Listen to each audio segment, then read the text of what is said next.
Hello, I am Dr. Holly Hampy, the Program Director for the Health Service Administration Program at Robert Morris.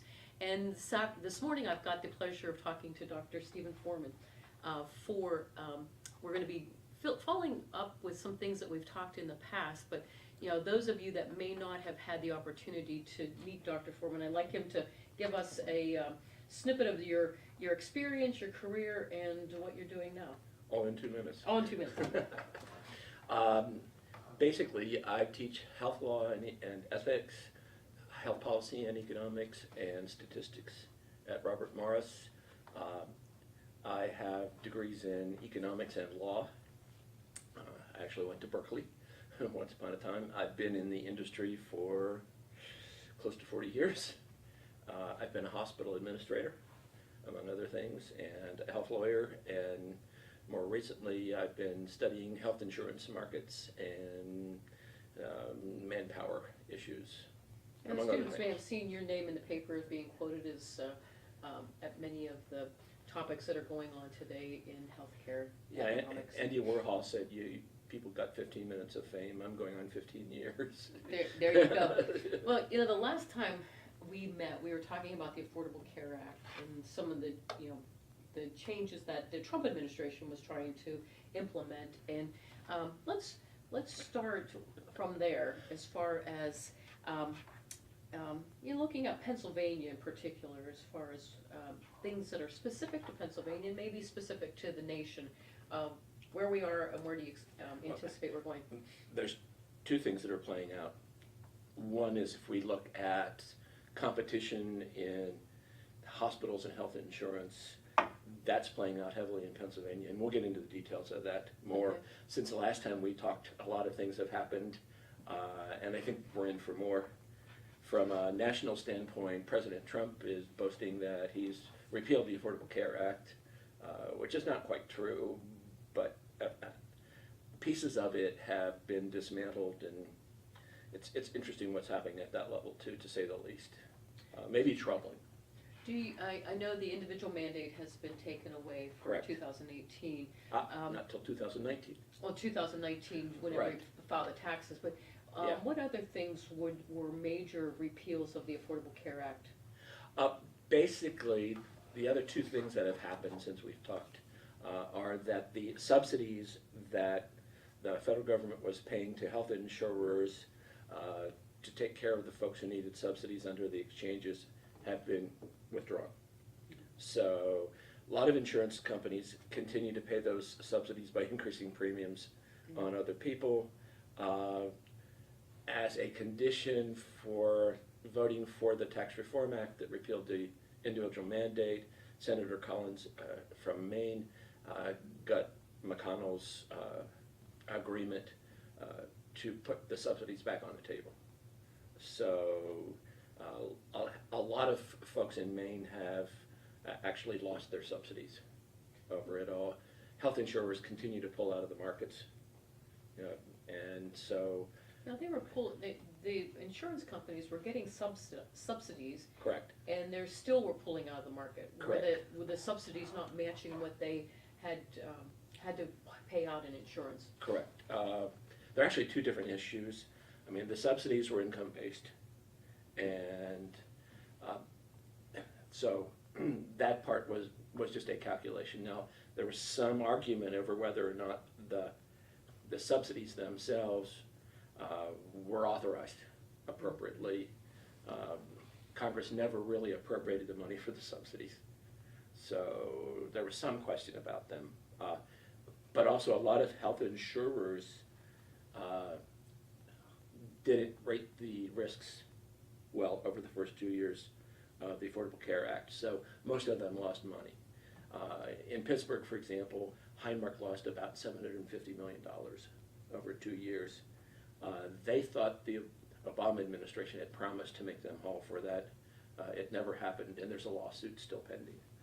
So that's sort of I'll call that a reimbursement issue, as opposed to the subsidies, which are payments that are made to families who, don't make a whole lot of money.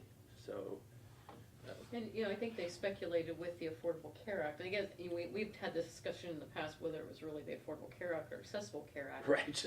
But, you know, the. Or something else. Or something else, but the thought was more people that were healthier were gonna go into the exchanges, and it turned out that a lot of, sick, unhealthy people went into the exchanges, and the healthy people opted to do the mandate.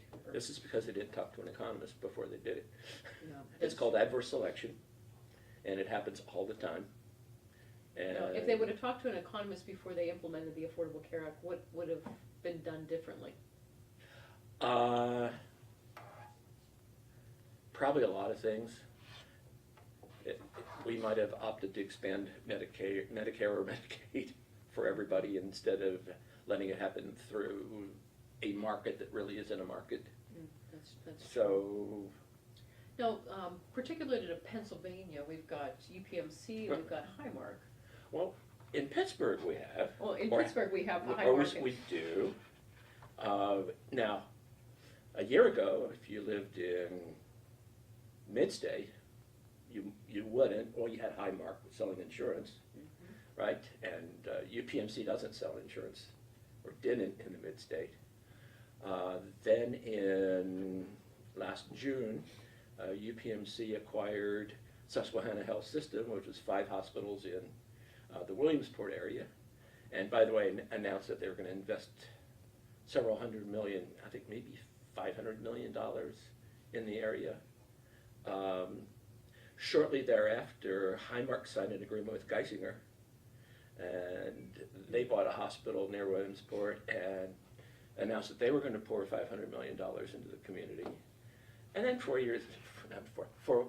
or 5 weeks later, UPMC announced that it was acquiring Pinnacle Health System and 4 other hospitals in the Mid-State, and concurrently announced that it was going to sell insurance in the Mid-State. So. And build a couple new hospitals. Correct. I visited Williamsport and talked with their business associate, small business association there. One of the guys had done the math. He was a CFO type, and they estimated that this will raise health insurance premiums in Williamsport by 20%, which they can't afford. So what was looked at as possibly being a good thing may not be as good as it is. No, in fact, what we're seeing here is competition in both the hospital side of the market and in health insurance going statewide effectively. Highmark, by the way, owns Northeast Blue Cross. And Capital Blue Cross is left in the Mid-State. My suspicion is Capital Blue is going to be acquired by Highmark. UPMC is going to be selling health insurance. The next step is obviously what's going to happen in Philadelphia. Parenthetically, many people don't know it, but Highmark owns West Virginia Blue Cross and Delaware Blue Cross. So it seems like we've got 2 major players, and that's about it. Yeah, and basically what this amounts to is the competition that started, and I'll put that in quotes because it's not price competition, it's competition for patients and for insureds. That competition that started in Pittsburgh is going statewide and maybe national. Excuse me, I think UPMC has it in mind that they want to be the Amazon of healthcare. Now, with the Affordable Care Act, one of the reasons that it was introduced was to get more people enrolled into insurances. Yes. We've seen a decrease in the enrollment. Okay, two things have happened. One's a little surprising. It's hard to get good numbers, but between 8 and 10 million people got insurance through the exchanges who didn't have, well, I'll put that in quotes. And I think I mentioned it before, but what people don't talk about is that the 4 million people who had individual policies lost those policies. Insurers don't like to write individual policies. They tend to lose money on them, and they're expensive anyhow. So in California, which was a big one, Cigna, for example, told all of its individual policy members it was dropping their coverage. They should go get insurance through the exchange.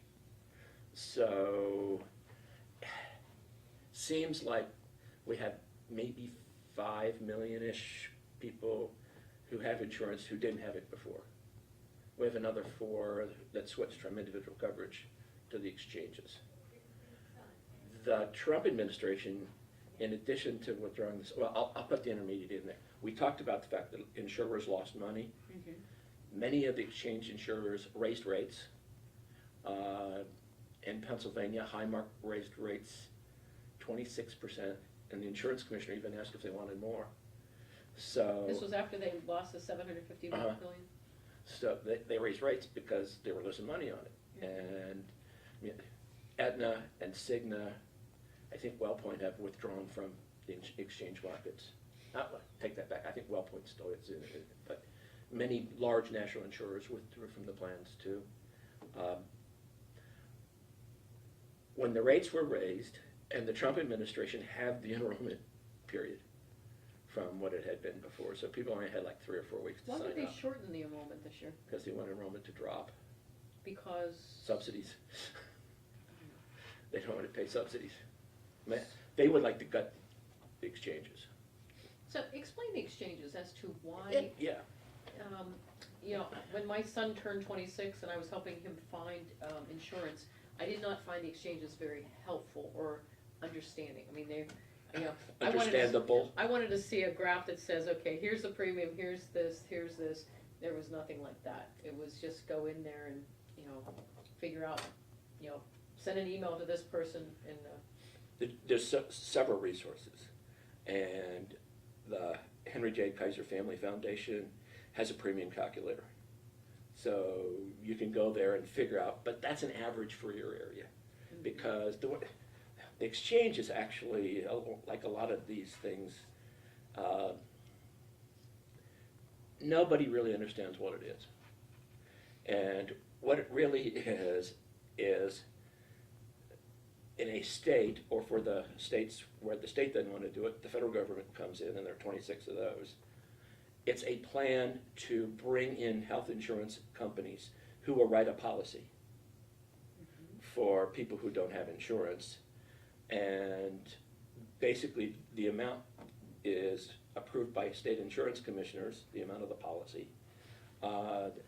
The policy amounts vary considerably, surprisingly enough. So in our area, for example, we have 4 insurers: Highmark, UPMC, Aetna, I forget the last one.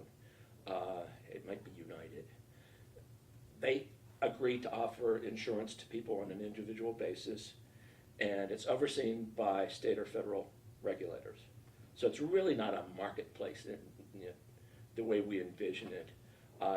It's a governmental entity giving approval for them to offer certain policies. So is smoking the only thing that they can distinguish it or make it a different policy based on? No. Okay. They may vary the policy level based on age, but up to a limit of 1.5 to 1 or 3 to 1, I can't remember which right now. So in other words, you can charge old people like double what you charge younger people. Yeah. They're going to use the services more than. So, you know, the last time we talked, there was word, you know, as far as healthcare, you know, there was a number of different plans being discussed, and then nothing basically came of it. Right. Where are we today as far as doing anything more for repealing Obamacare? Is there anything that you anticipate to be in the very near future, or is it something that is going to be a little longer? That's a great question. We've already mentioned Senator Collins with the federal subsidies. I think the federal subsidies continue, just because Congress is like 50-50. So if a couple of Republicans want something, they're going to get it. Yeah. It's something that the Democrats agree with. We're not going to see the Affordable Care Act fully repealed. We're going to continue to see regulations promulgated cutting back on some of the smaller issues.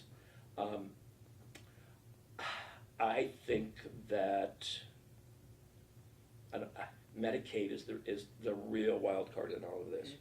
I think Republican congressmen would convert Medicaid to a block grant, So they give states a specific amount of money and say, here, you take care of it the way you see fit. Would it be that, what was the way it was before the Affordable Care Act came into existence? No, it's always, well, not always, some nuances on it. Medicaid was started as a 50-50 federal-state program in 1967, Teddy Kennedy. So in the beginning, the feds paid half, the states paid half. Eligibility can be an issue. So states have some control over who they insure, who they cover, and how they cover. So the benefits you get in California can be very different from the benefits you get in Pennsylvania. Pennsylvania Medicaid is one of the more liberal programs in the country. From the last recession, California cut way back on what it provides. How would the federal government determine the amount of block grant that a state would get? A number of enrollees in Medicaid? I think what they have in mind is the amount of money that went to each state, like this year. That's the amount of money that the state would get in perpetuity. So that additional increases, the states would bear the burden of rather than the federal government. What about the states that opted out of the Medicaid? The states opted out of the Medicaid expansion. Right. I mean, they still have Medicaid. Right, the expansion as far as getting assistance from the federal government. Yeah, but the assistance that they opted out of was to say, look, we're not going to add more people to the Medicaid rolls. We're going to keep it where it is. Right now, Medicaid eligibility varies all across the country. The federal government wanted states to go to 130% of the federal poverty level for eligibility. Some states were already there, by the way. And those states said no. And we have the guidelines where we set our eligibility. Some are right at the federal poverty level. And the additional number of enrollees that got coverage when they lifted the percentage, that's what the federal government subsidized up through 2019, by the way. Are the numbers of enrollees down? Way up. They're way up. We're at close to 75 million Medicaid enrollees, and before the Affordable Care Act, we had about 50 million. Now, do you see this as being a sustainable plan? If we're enrolling more and more people on Medicaid, how do we continue to provide health care? Parenthetically, I'm working with a national group of actuaries, the Association for Concerned Actuaries, who worry about the financial sustainability of all of this. One of the things I think that they're considering is proposing Medicaid for everybody for national health insurance. So now, for those people that are 65 and younger, and then continue with Medicare, or have a move Medicare over to it as well. If you've read the Medicare Trust Fund report, which I scare all my students with it, Medicaid will be out of money in another 7 or 8 years. And what about Medicare? I'm sorry, Medicare will be out of money in 7 or 8 years. Because it was anticipated that by 2020, if the Affordable Care Act would not have been in place, it would have been bankrupt at that time. You know, if you look at the graphs where the point of intersection of, right. I think 2010 is where we are starting to pay more money out of, well, We that's are. more Social Security, but. It's both. And, you know, how do you sustain, you know, when you're drawing from a trust fund that doesn't increase in. And every time we talk, we get here, don't we? That's right. The fact of the matter is, for Medicare, we're going to have to raise taxes or cut benefits. It's that simple. And for Medicaid, nobody's really talking in the press of how much it's really costing us to insure these 21 million extra people. My actuarial friends have been working at it, and it's a pretty big number. Yeah, do you see that the right and the left side will ever come together? It seems like, you know, if it's an election year, nobody wants to do anything about Medicare because of those constituents. and, it's like when, you know, do, where do we make a decision, or if we don't make a decision, we keep kicking the can down the road, how do we continue to maintain a level of healthcare? I think things are getting worse, not better. I think a lot of it has to do with the cameras and the newspapers. Because? My guess is that there are Republicans who don't want to see people lose health insurance. And my guess is there are Democrats who really understand that we're going to have to be more responsible in terms of how we pay for it. And, I don't see any either side agreeing to anything that the other side wants or proposes. It's like black or white, and there's no gray in it. Yeah, it's like the Tax Reform Act. Yeah. It's which is probably another conversation. But you see what's happened to the stock market since the Tax Reform Act has passed. I mean, it is quite possible that the Tax Reform Act, with the cuts on corporate income tax, may push us to a 5 to 10 year economic boom. So, and nobody's talking about that.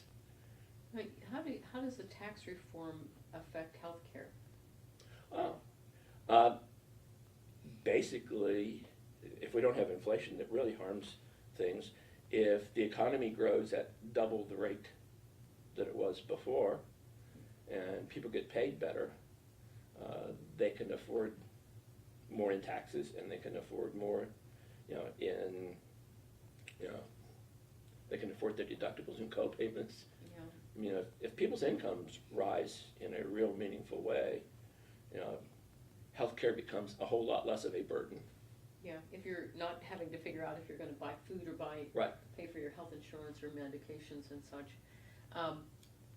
As far as, again, back to the question, what's Congress going to do about Medicare and Medicaid in the near future?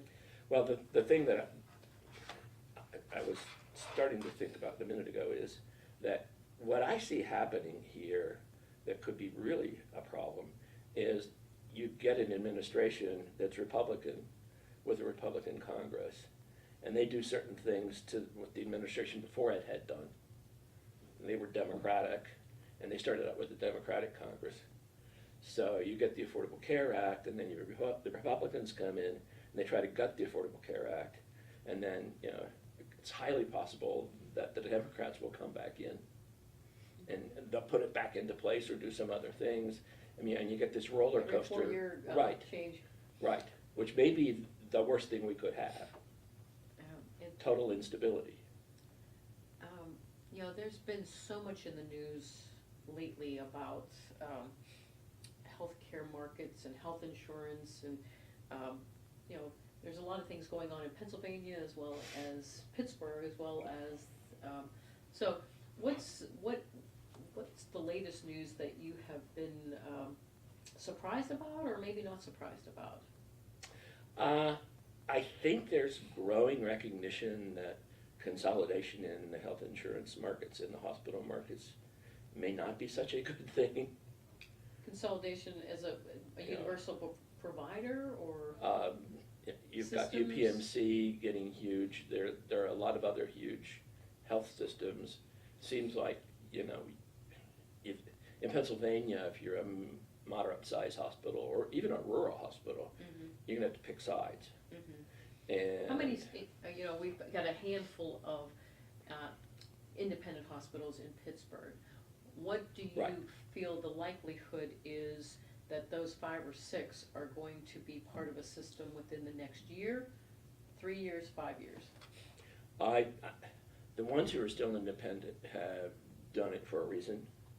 I think they're committed to being independent. I think in the Pittsburgh area, it would be difficult for any of them to be acquired by UPMC for antitrust reasons. Well, UPMC, you raise a good point as far as UPMC and antitrust, and they've acquired a lot of hospitals, and Children's, for example, they could not exclude Children's Hospital from Highmark Insurance and other insurance because it was the only game in town for children. There have been other things that UPMC has been, they couldn't acquire another facility within so many miles in so many years. Where does UPMC stand on that now? Several nuances.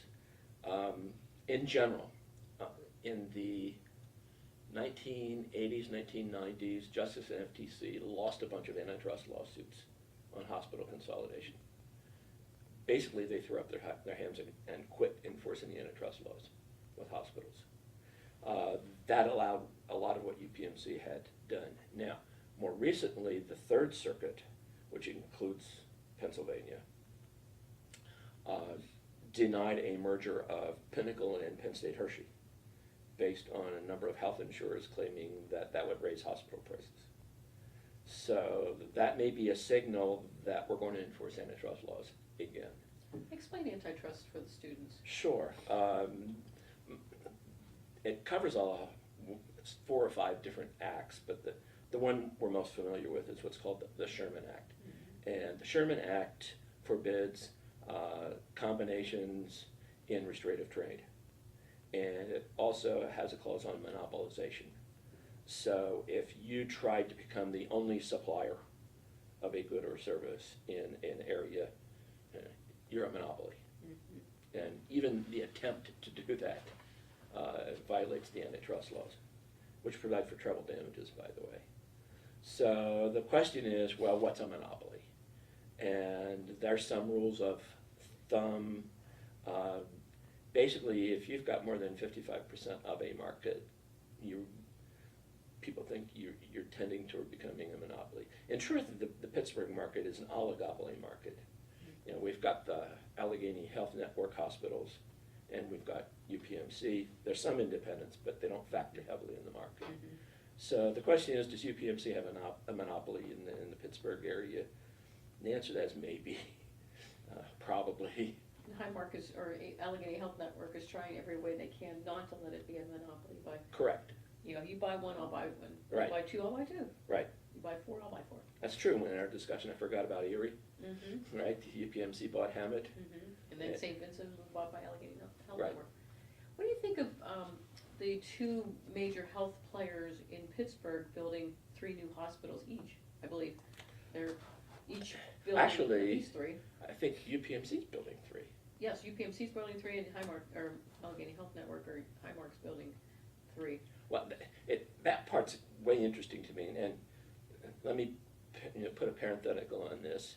Back to Econ 101.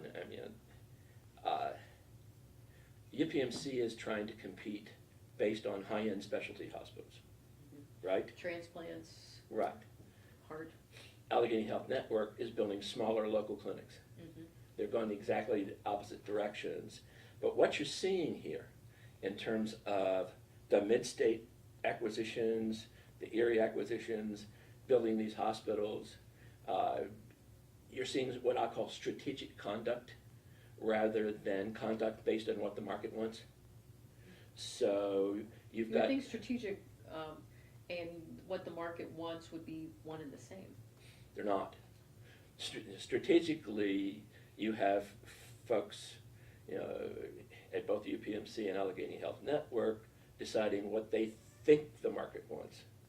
And that's why you get 2 different directions. As opposed to just going out to the community and asking what they want. Right, of course. This is what monopolists do, or oligopolists. Speculate that what people are going to. Right. Just like Williamsport, Pittsburgh businesses probably should be alarmed at this. If UPMC spends, $1 billion, several $1 billion, that's going to have to come out of health insurance premiums. And no matter how you cut it, that's going to increase premiums. And if there's really not a need or demand for them, now you have typical monopolistic inefficiency economically. Pennsylvania is a non-CNO state, certificate of need. Correct. Explain that to the students. Back during the Reagan administration, no, it's back before, this is Jimmy Carter, hospitals were required to get regulatory approval at the state level with a program that was called Certificate of Need. And basically, any capital expenditure that you made over $100,000 had to get regulatory approval.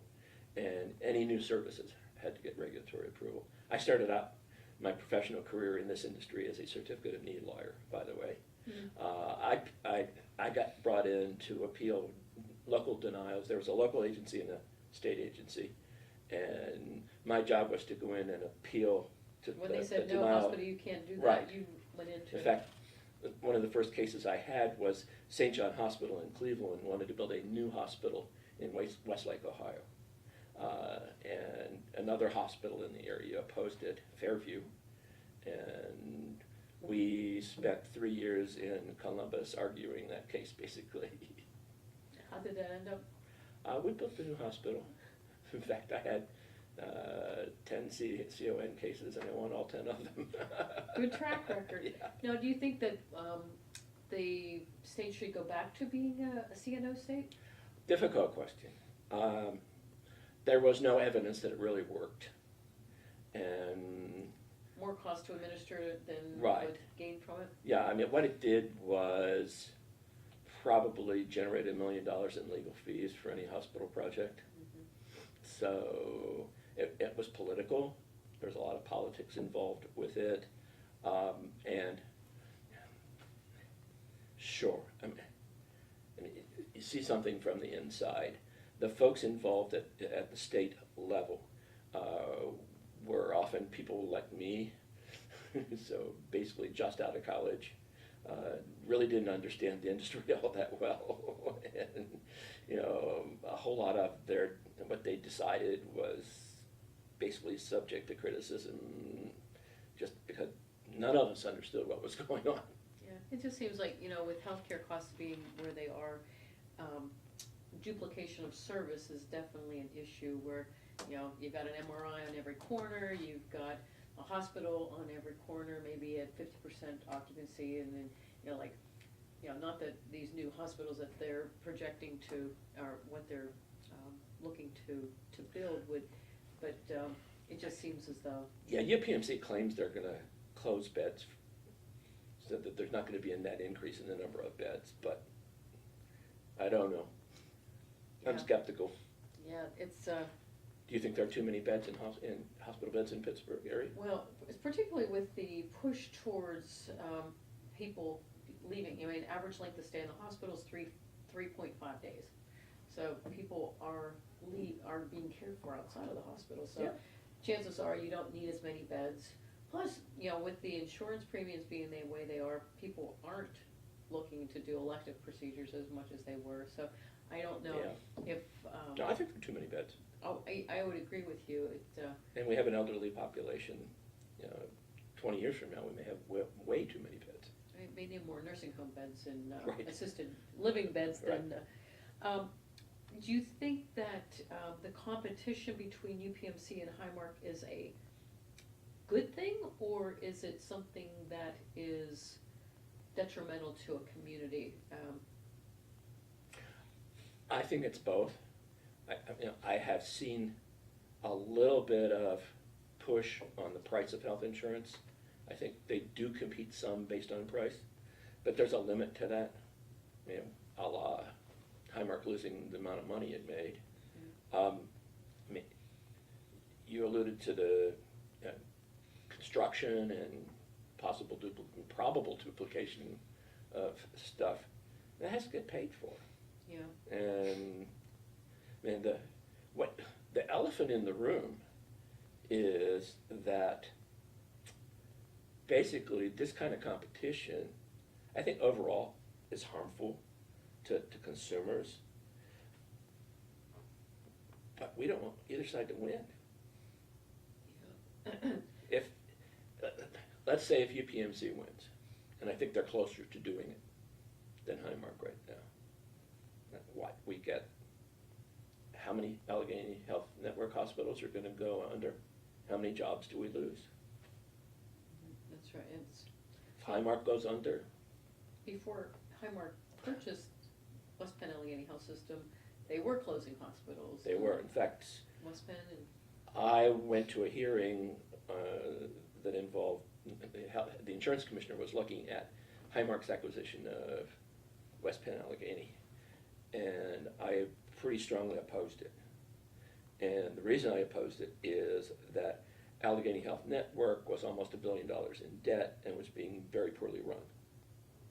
And the biggest objection I had was Highmark had agreed to assume the debt of $1 billion. Now Highmark had $4 billion in reserve, but the bondholders should have been responsible for that. They invested that money. Why do we take nonprofit funds, Highmark's reserves, and pay off the bondholders for West Penn Allegheny? It made no sense to me.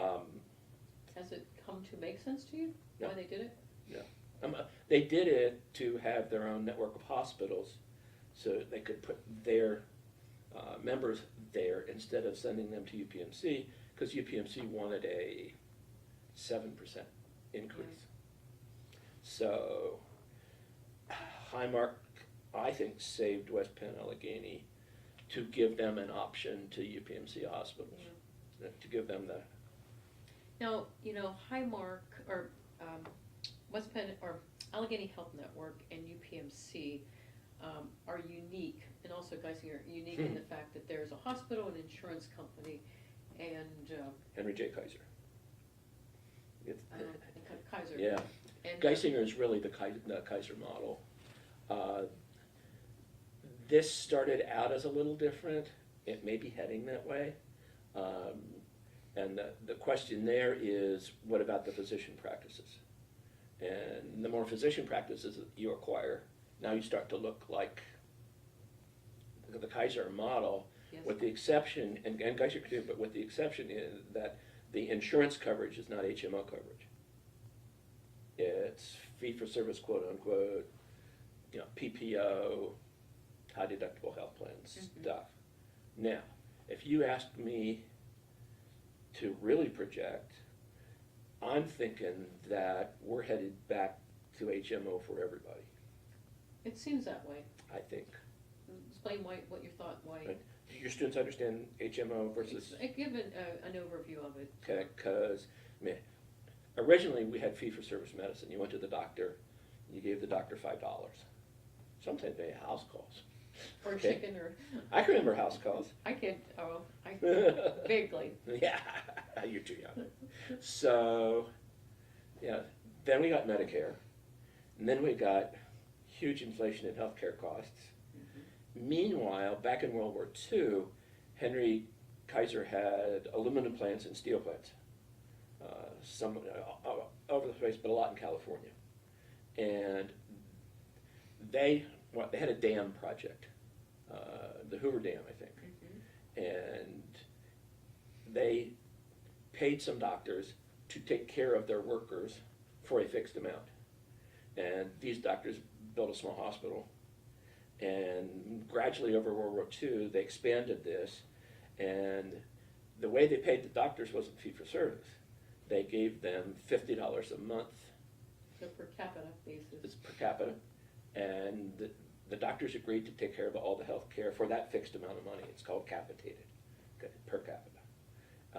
And so after World War II, or during it, Kaiser spun off the medical division into a separate entity and started selling HMO insurance to employers in California and then across the country. And it got to be huge. When I was in California, Kaiser had 10 million members just in California. So... Well, it's kind of what we're looking at, the affordable care organizations, patient-centered medical homes. The same idea. The accountable care organization is going to be given a fixed amount of money.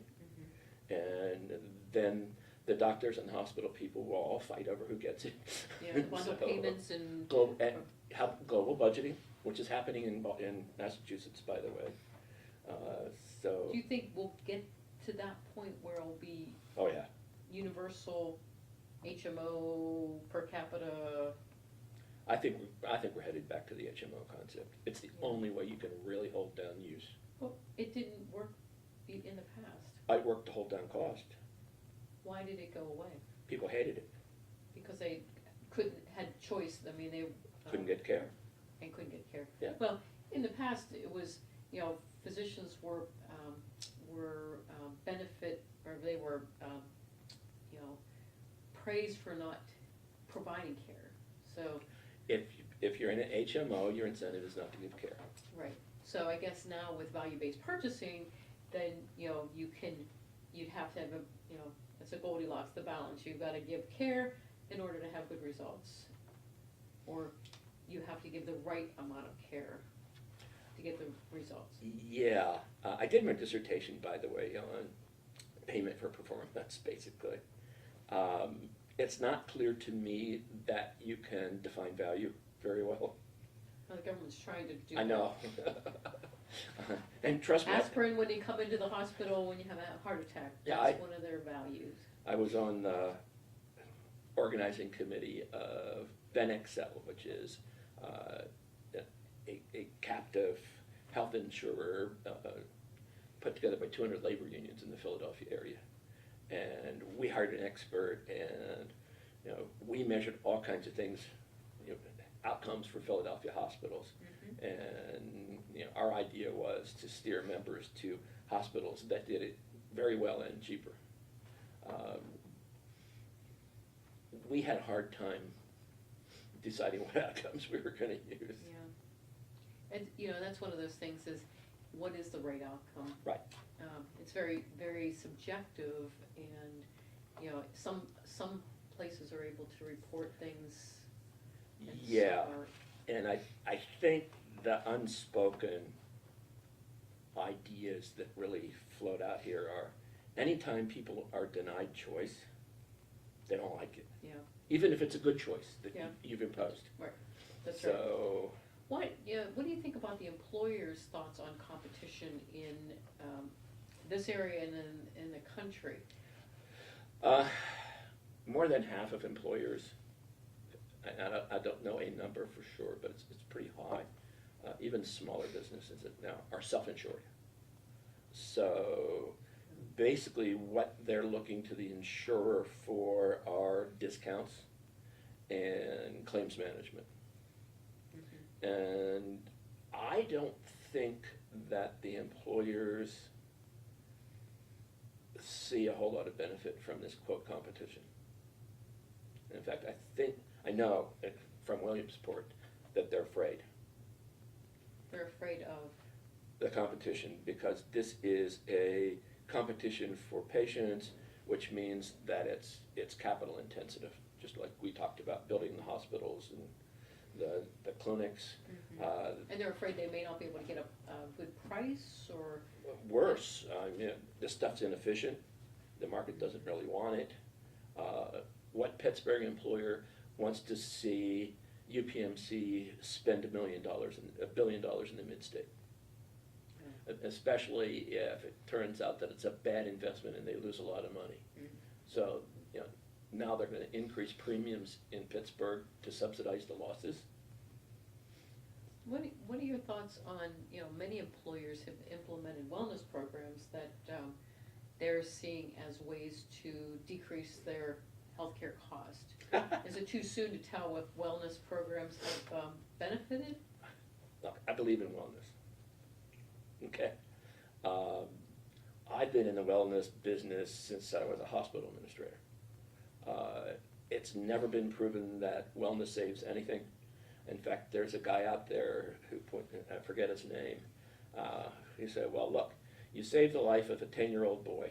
You've now multiplied the healthcare costs for that boy living to 90 years old by a factor of 20.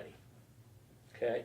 So, when you talk about wellness, I don't think there's a lot of evidence that it cuts back on healthcare spending. Done right, it will extend life, and we'll spend more money on healthcare. The real question on healthcare spending is, what's your mortality period? Mm-hmm. We talk about compression of mortality. It's possible that if you do wellness right, we can compress mortality. We can be like my dad, who was never sick and then got sick and died in 3 weeks. Yeah. So, if we can do things like that, more quality of life. That's the real reason for wellness. And in fact, if wellness costs you more, okay, But the quality of life is better, Yes. it's worth it. right, and that, that 10-year-old boy whose life we extended, became a contributing member of the workforce and paid a lot more in taxes than we pay for his medical care. Yeah. So But we it's should hard do to- wellness because it's the right thing to do, Right, and not necessarily, and it's one of those things that you're not gonna reap the benefits until, 10, 15 years, Right. so. yeah, I have a friend who talked about smokers. Will Manning, in fact, his group was responsible for the deductibles and copays that we all have. They did a famous study back in the 70s or 80s. But Will Manning said, smokers are our heroes. He said, they live to be about 60 years old, pay taxes, and die before they collect Social Security. Well, that's the way I look at things. Soylent Green. What are your thoughts, we got a number of small towns in Pennsylvania Oh. too. And what do you think as far as the competition does for those small towns? That's an interesting question. The Highmark UPMC competition has made its way into rural areas. The Pennsylvania, I want to say Solicitor General, but the person who watches budgets, et cetera, had a hearing on rural health care in Altoona about 3 weeks ago. A lot of people showed up. This competition is making its way to rural areas. UPMC has bought up a lot of physician practices. In the State College Altoona area, they basically are trying to force independent doctors out of the market.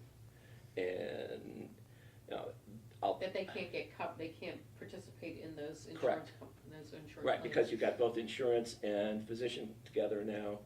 They're using the insurance side with their networks to regulate which doctors can make a living and which doctors can't. Insurance companies could definitely sabotage a physician practice if you don't have, if you're not in the plan and patients are having to pay out of their pocket 100%, the physician's going to lose. An orthopedic surgeon showed up at those hearings, and he's been excluded from UPMC and talked about the effect that that's had on his practice.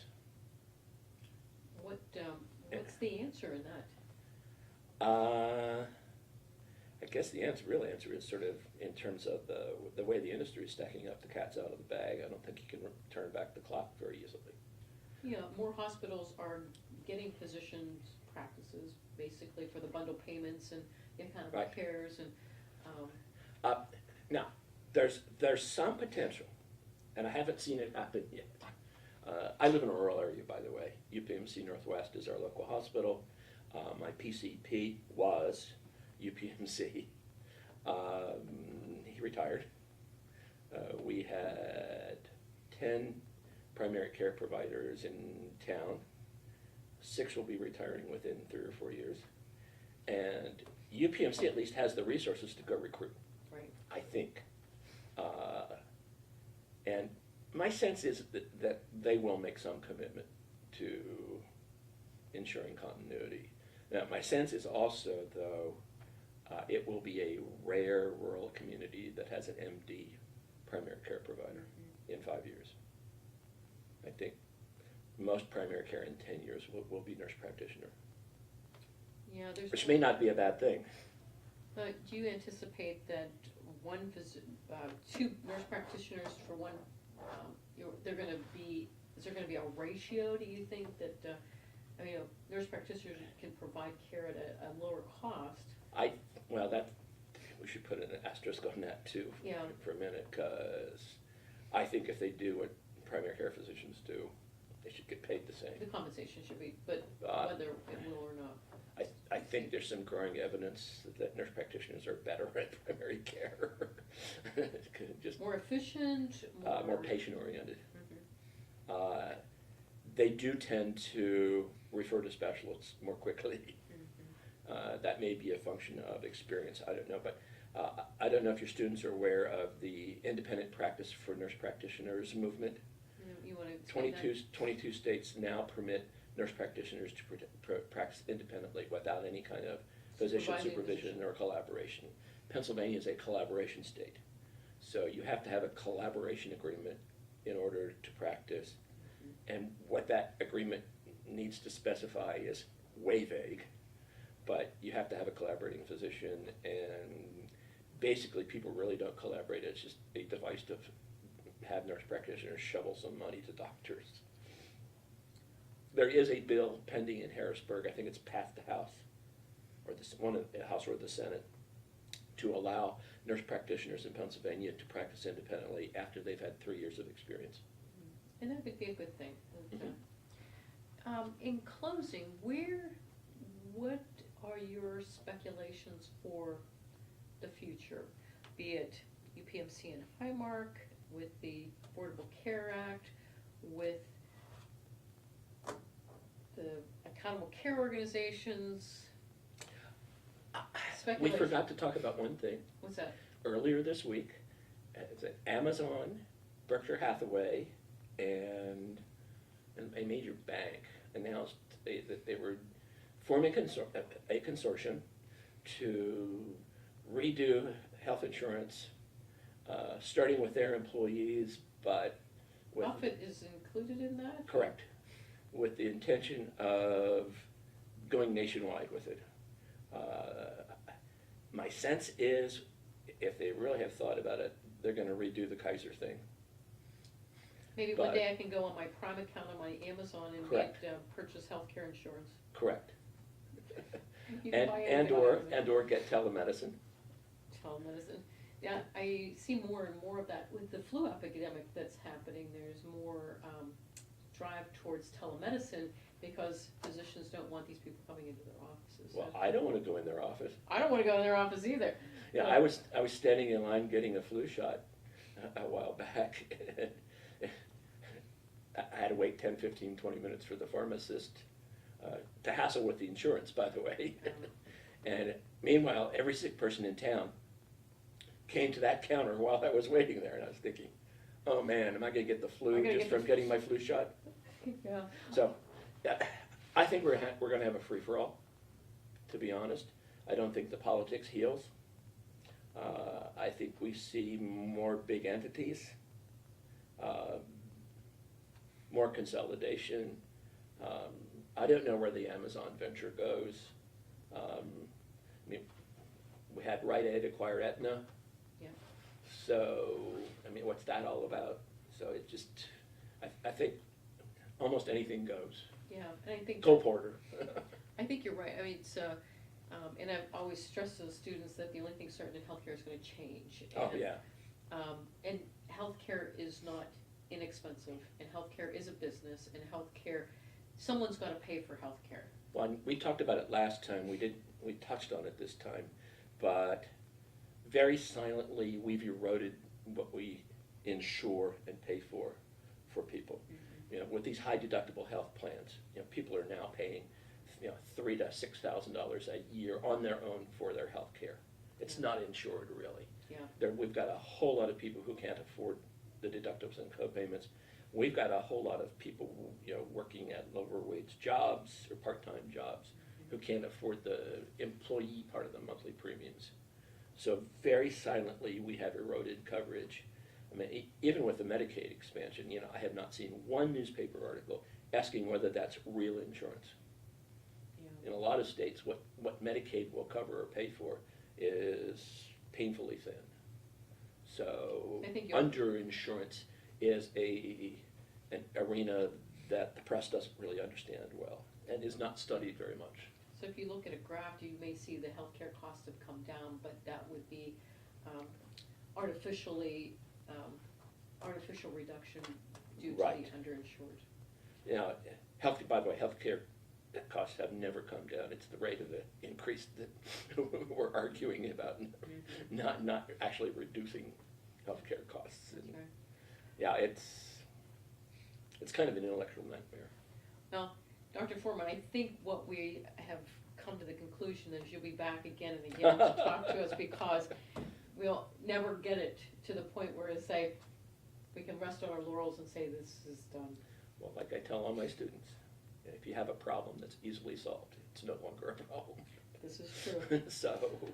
Thank you very much for joining us today, You're welcome. and thank you, students, for listening to the conversation, and continue to understand that healthcare is a dynamic, changing environment.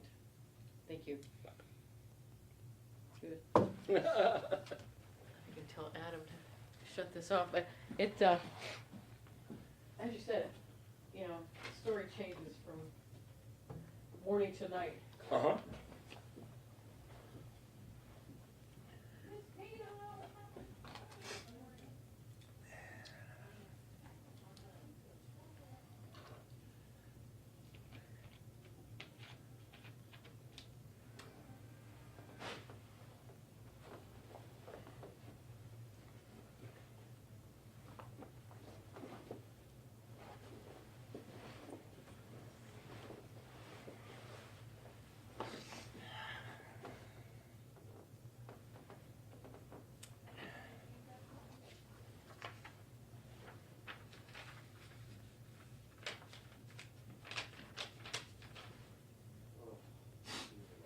I know.